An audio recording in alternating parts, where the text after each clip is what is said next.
Welcome back, everybody, to 31 Days of Horror, and we're continuing on with the series with 1985's Creature.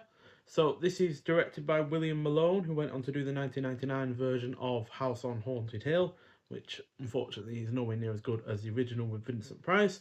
So this is a science fiction horror film, clocking in at 95 minutes long, had a budget between $750,000 and $1.3 million, but at the American box office alone, it made $8 million, so definitely a success. And yeah, stars Wendy Sharl, who was also in the comedy horror film The Burbs, Lyman Ward, who was in A Nightmare on Elm Street Part 2, Freddy's Revenge, and Sleepwalkers, although he was in quite minor supporting roles in those. And finally, Klaus Kinski, who was also in Crawl Space, Venom, Web of the Spider, Circus of Fear, and Creature with the Blue Hand. So, after a member of a geological research team who was sent to Saturn's largest moon, Titan, ends up crashing their spacecraft into a space station, another team is sent to Titan to investigate, not knowing the terror that awaits them. So now, sure, you could easily just write this off as an Alien ripoff, and even though there is some weight to that notion, to the notion that this is all that it has to offer, I found myself nonetheless enjoying it a great deal. This is due to there being way more on offer than just ripping off a more well-known film, which itself is hardly fully original, given you can easily trace the idea of a crew being attacked in space by aliens to the likes of Planet of the Vampires and the even earlier film, which we reviewed in the last episode, It the Terror from Beyond Space. That said, this isn't perfect though, since it has its predictable moments. One character vanishes up until they are needed at a very specific moment, and the sound effects for the storm that is occurring on Titan at the time sounds like a Star Wars battle is occurring. That said, the cast is decent, there is plenty of atmosphere, it is well shot, the production is great, be it from the miniatures to the practical effects and violence, which are all well executed as well. The score is good, the pacing is on point, the action is entertaining, and the plot is engaging. The creature design is also well done.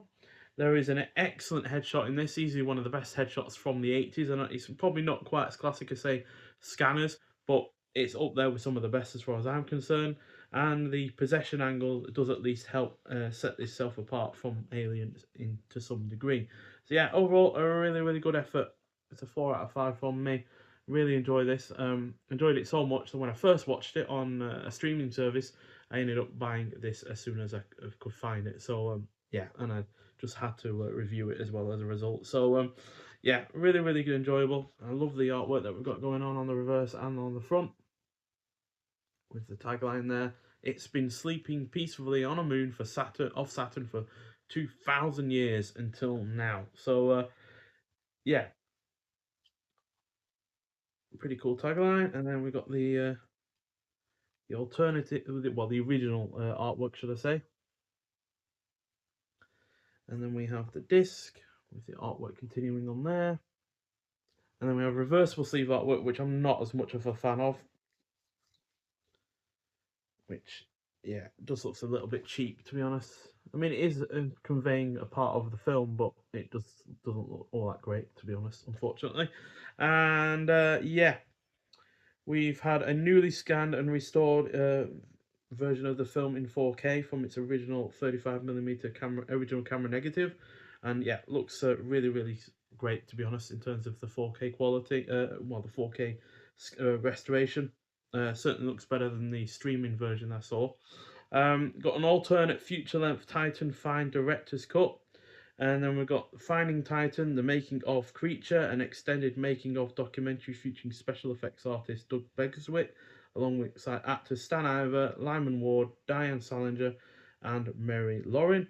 Then we've got Space on a Budget, an interview with director William Malone, commentary track with The Hysteria Continues, reversible cover artwork that I've shown you, and English subtitles for the deaf and hard of hearing. So, yeah, the Titan Fine version is 5 minutes longer than this one, by the way.